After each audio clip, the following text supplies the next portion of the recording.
It's day 3 of my long weekend visit to Inner Mongolia, and this morning we're filming at the Ewengki Ni Muzei, or the Museum of the Evenk people, to you and me. It's located very close to the downtown area of Hailar, and we're lucky to have one of the museum staff as an advisor to the production unit. So, a few choice words to the receptionist, and we plod in to learn something of the history of the area. Evenk Autonomous Banner is an autonomous banner that lies directly south of the urban district of Hailar in the prefecture-level city of Kulunbur. It has an area of over 19,000 square kilometers. According to the 2000 census, there were then 146,000 inhabitants with a population density of 7.68 inhabitants per square kilometer. The blurb continues to tell us that there are 621 species of plants in the region, 140 species of animals, and 36 families of insects.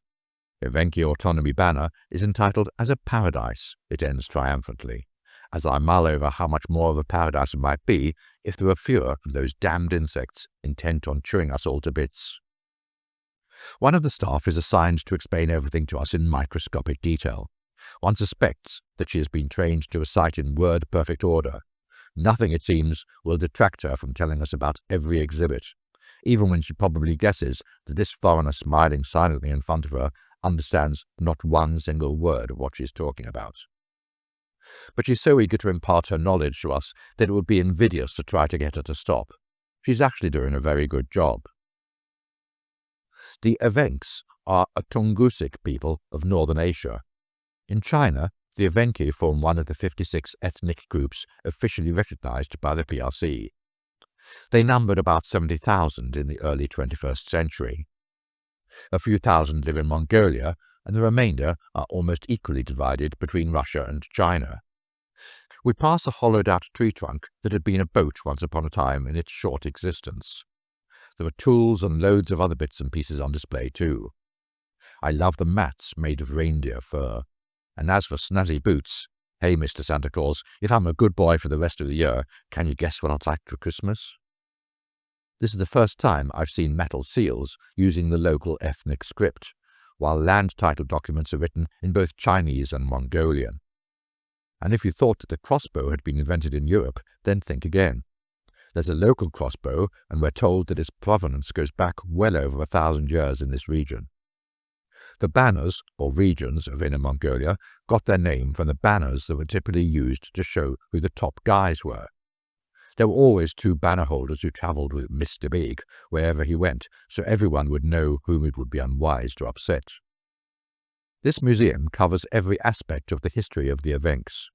There's even a small display of their resistance against the Japanese, while the latter were intent on taking control of Manchuria.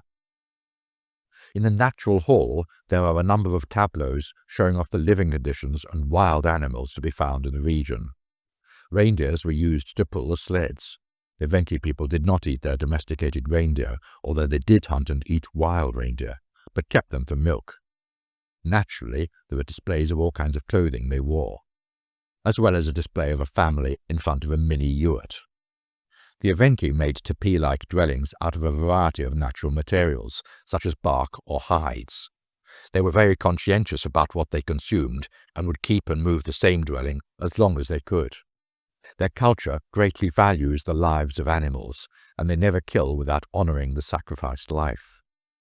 With respect to the slain animal, they eat the meat, save the hide, and use the sinews or bones for other tools. They also use tree bark for natural cures or medicines. Probably the most beautiful animals are the butterflies, whose colors range from reds and yellows to blues and greens. So maybe, just maybe, there's something good to say about those 36 families of insects, even if at times they don't half overstay their welcome.